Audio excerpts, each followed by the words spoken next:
Do you remember the first time in your life where you realized that things may not be what they appear? I'd like to hear from you in a comment below when you started having your awakening, when you scratched your head and said, things are not adding up. I need to dig deeper. We are going to do some deep digging today, and we are going to talk about NASA, and we are going to look at their exact declarations and some of their artists that are actually creating the images that NASA is presenting. So buckle up, we are going to be digging deep. I've got lots to share with you. So let me dive right into the sponsor message for today's video. And we are going to hop right on over to healthwithpeggy.com. Friends, it's kind of sad when we find out that we've been snookered, that we've been bamboozled, and we've been hogwashed. This has been happening for many, many, many, many, many, many years, and more people are waking up to the deception. Sometimes that truth is facing us right in front of our face, and we are blind to it. People don't even see what actually is being presented. So I did a video a few days ago about NASA when the information came out with the image that said it came from the Hubble telescope or no, the Webb telescope. And what I want to do is show you the image that I showed earlier, and it was kind of funny. I thought it was funny. It was on my Facebook page, and somebody had sent this to me. And let me just cue that up for you here in one moment.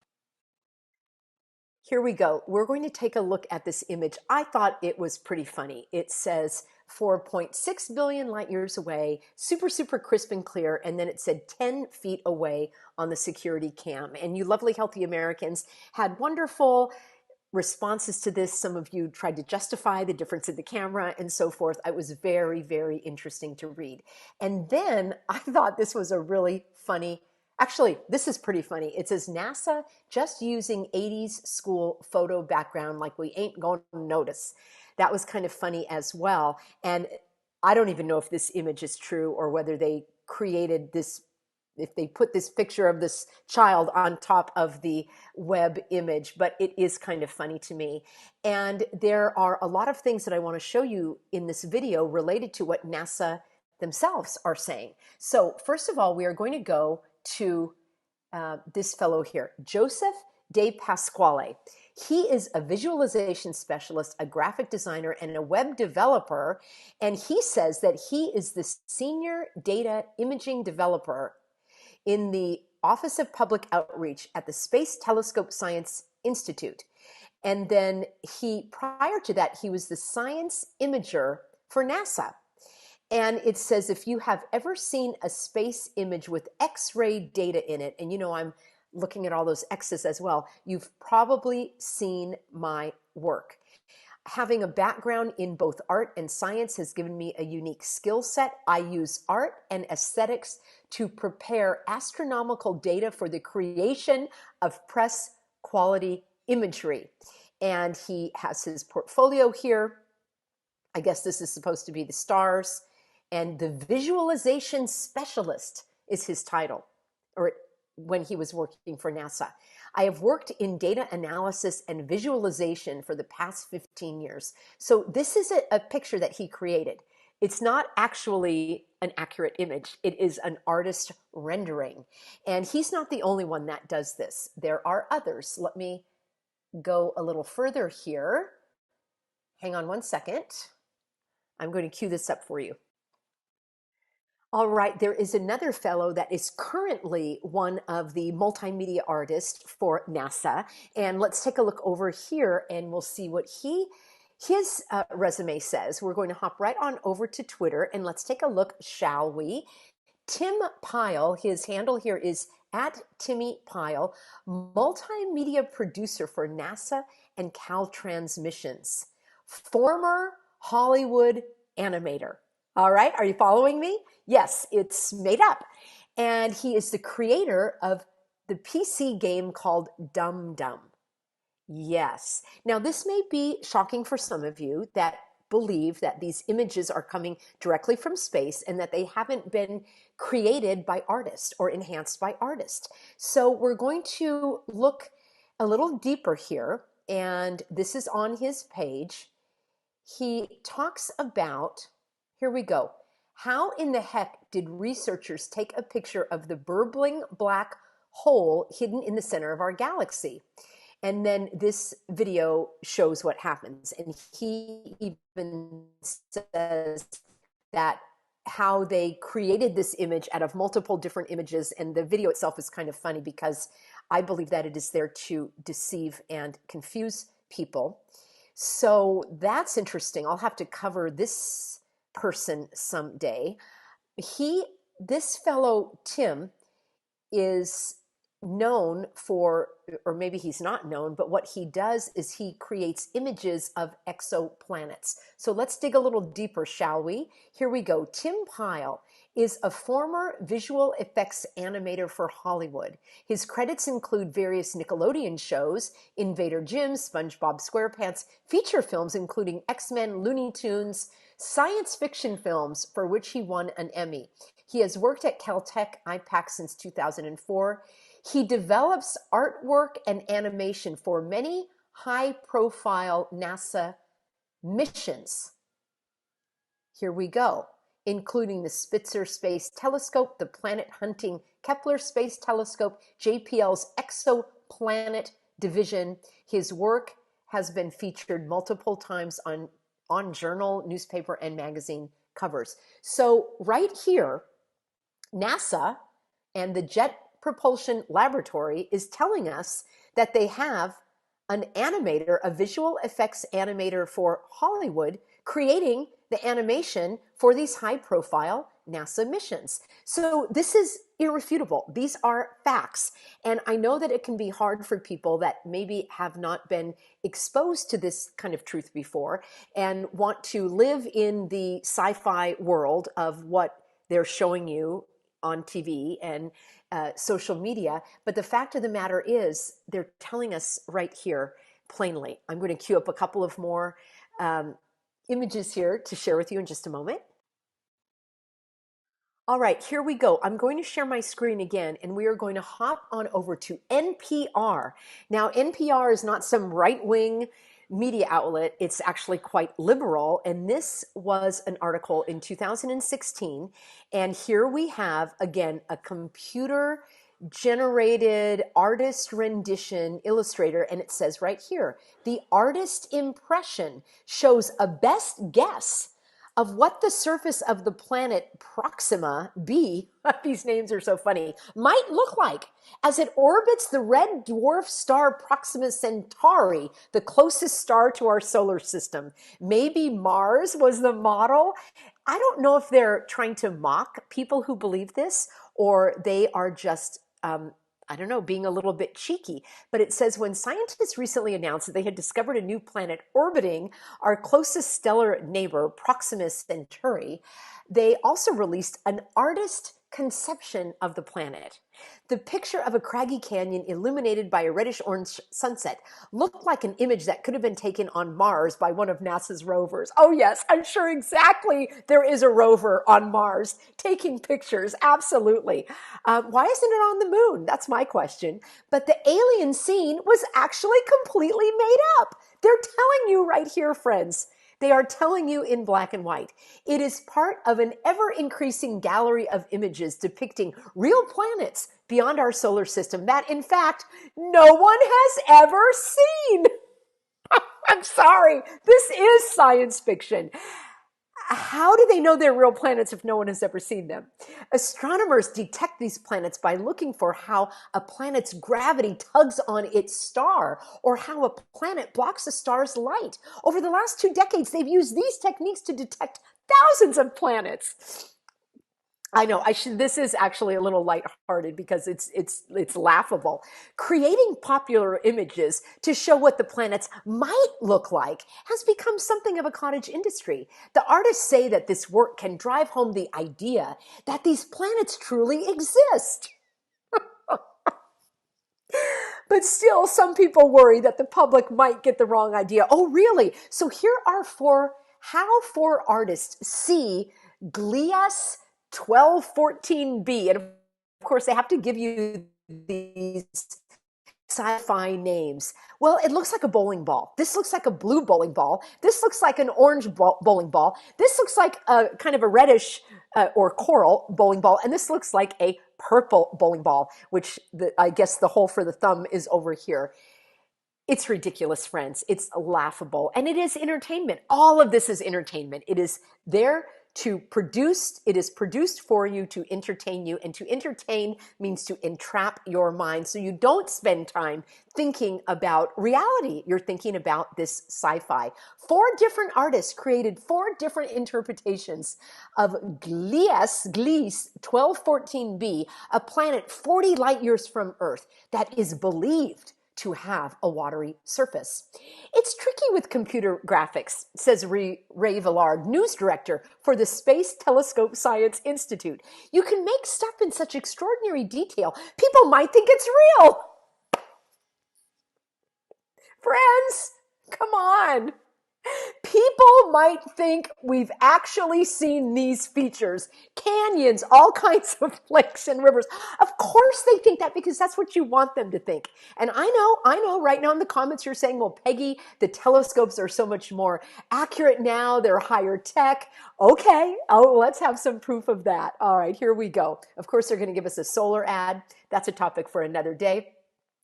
The point of these illustrations is to create excitement, to grab the general public's attention.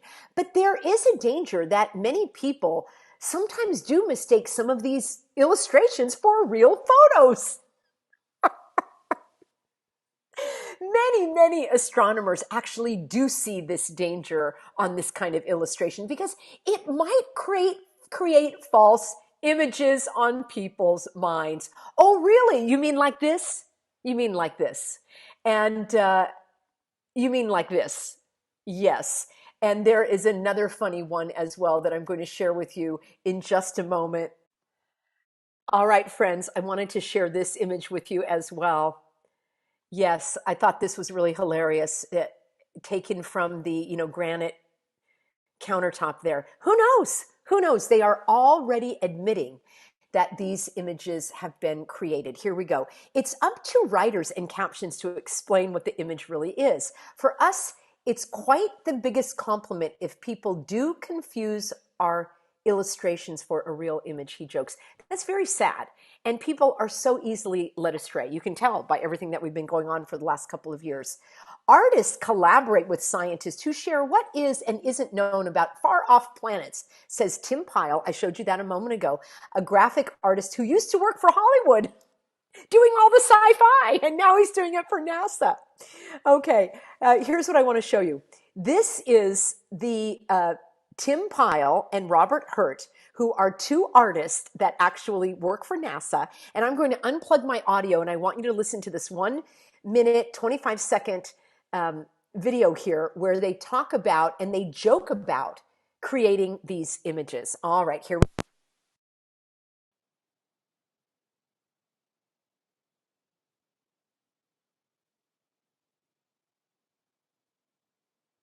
Where we place our virtual camera when we're creating these artist concepts is often very important to telling the story. If we place our camera behind the planet, so the planet is silhouetted by its star, we get a good look at the star. Another reason we wanted to take this viewpoint is it highlights the fact that there are other exoplanets in the system. And in fact, you can see that in our first draft. You can see there's the star in the distance, and you can see the other 4 inner planets. That was the first actual image that the scientists got from us. The feedback was that water was way too blue.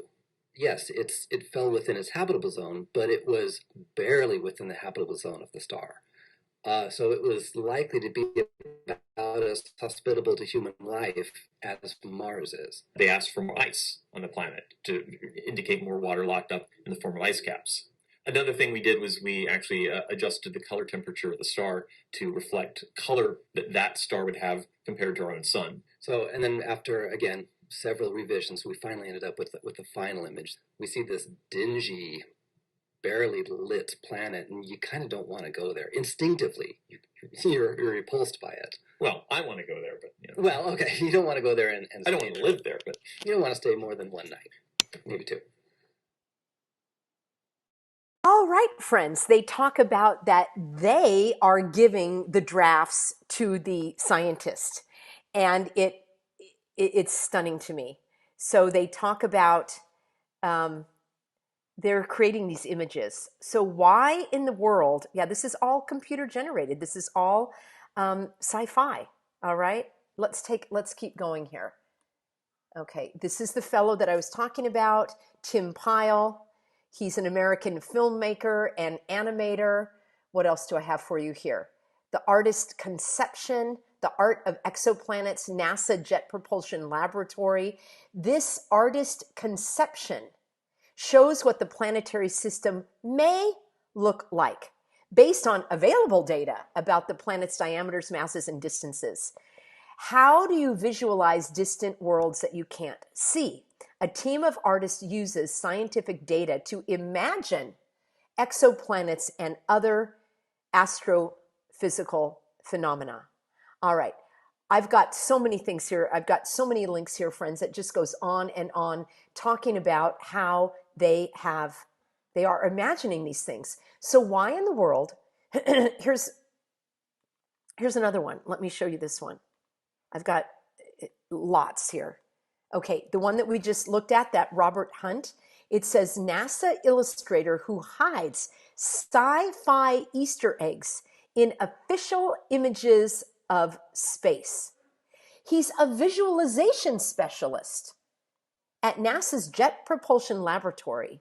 Robert Hurt tells us how he balances scientific accuracy and creativity when creating stunning pieces of art that double as realistic depictions of space. I'm just reading the words, friends. They are telling you that these images are not real, that they are computerized illustrations. I have not listened to this video yet, so let's listen to it together, shall we? It's just 1 minute and 55 seconds long. And, you know, I do like to go a little faster. Okay, I'm playing it a little faster, so we'll get through. Here we go. Is about how we function in the world. And science for me is how the world functions around us. There's always a balance between making something look just amazingly cool and awesome versus representing very correctly the ideas and process. My job is to sort of oversee all of the visual aspects of our science communication for the public. So if I had to pick sort of my favorite piece, it'd have to be this one. This is a representation of what our Milky Way galaxy might look like if we can look down on it from above. Knowing what the Milky Way looks like is kind of tantamount to having someone like drop you down in the middle of Times Square and say, okay, map out all of Manhattan standing at this spot. But what was interesting for me about this piece of art is there are actually features that I put in here for sort of artistic and guess reasons that have subsequently been discovered. In particular, this outer arm here, it looked terribly lopsided as a galaxy if you cut off this arm here, and you had the other arm really nicely down here. And then a couple years later, Thomas Dane, who studies hydrogen gas in the Milky Way, found an arm that followed almost exactly its location and length. Sometimes a piece of art can be considered a hypothesis, but then people can go and take further data. When I start into a project, the goal is to really come up with something that works just purely at an artistic level. But if I were to show this to the researchers, I want them to look at it and go, oh yeah, right, that's what it looks like. A good piece of science visualization art is kind of like a movie trailer. It tells you just enough that you want to go see it, and you have an idea of what you're going to get when you go there. But it doesn't tell the whole story, and you need to go to the movie if you really want to get the whole answer. I just came up with that on the spot. I am so using that from here on.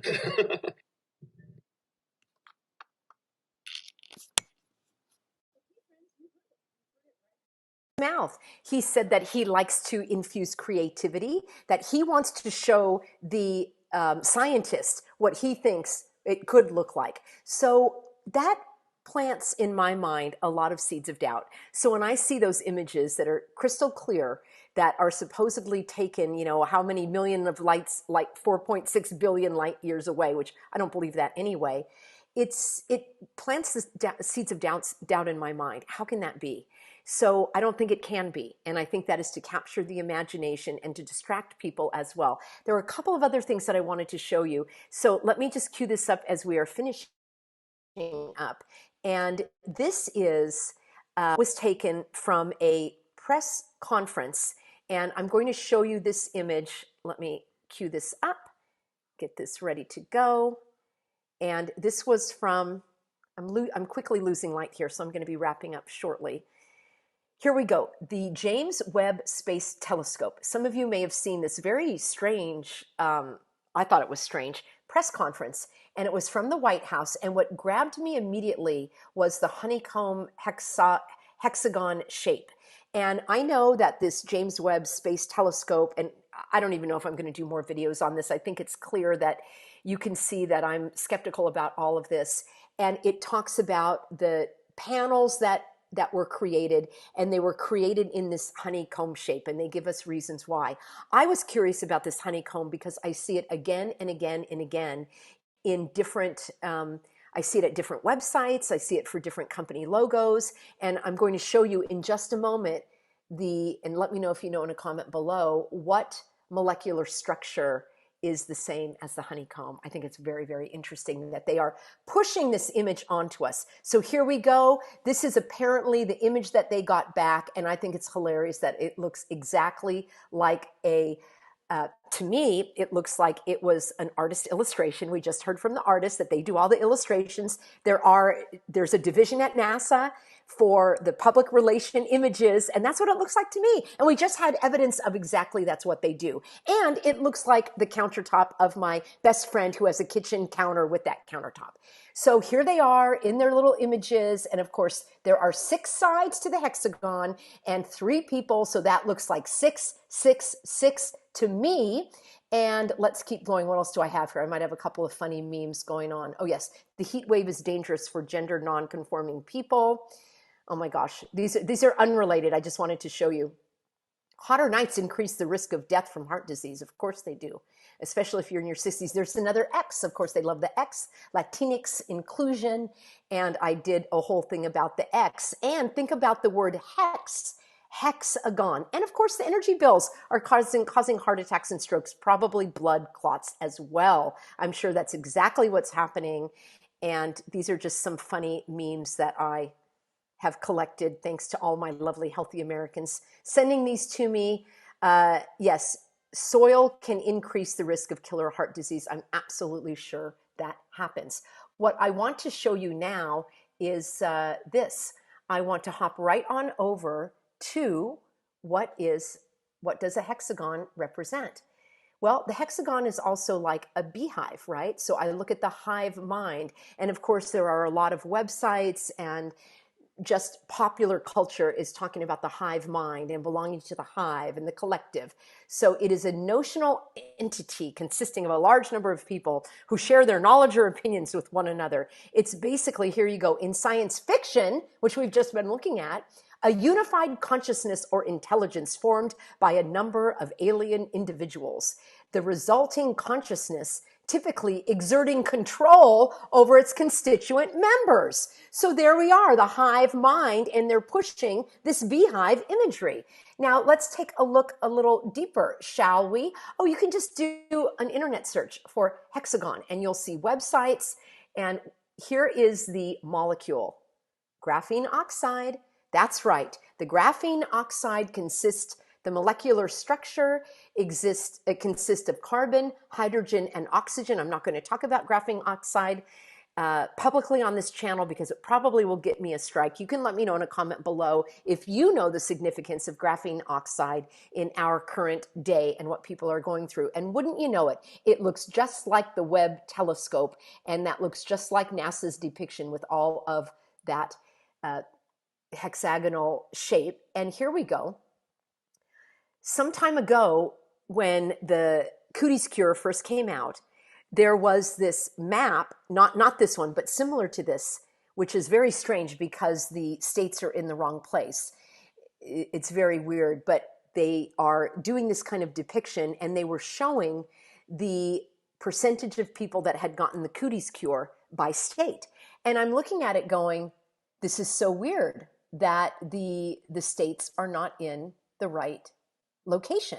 And it's very strange to me. Again, they just mess with your mind, but again, with the hexagon shape. And then here we go. What does it mean, a hex? Hex, to cast a spell on, to bewitch, a magic spell, a curse. All right. I came full circle on this video. Thank you everybody who stuck with me. And the design of that Webb telescope is that honeycomb hexagon, and a hex is to cast a spell on, to bewitch, a magic spell or a curse. And that means people are under a spell and they actually don't see the reality, even when the reality is right in their face. NASA comes out, they've said that they're doing the images, that these are artistic renderings. How would that change? Why would that change? I don't believe it has. What say you? All right, friends, this was kind of a fun video to do. Thanks for being on board. I will be back with you in my broadcast tomorrow, and I look forward to seeing you on this channel starting at 5 p.m. Pacific, Monday through Friday, and also at my Living Swell channel, where we talk about positive encouragement and emotional well-being, and that is at 11 a.m. over at Living Swell, and always over at thehealthyamerican.org. Love reading your comments. Thanks for sharing the video and subscribing, and I'll see you in the very next broadcast.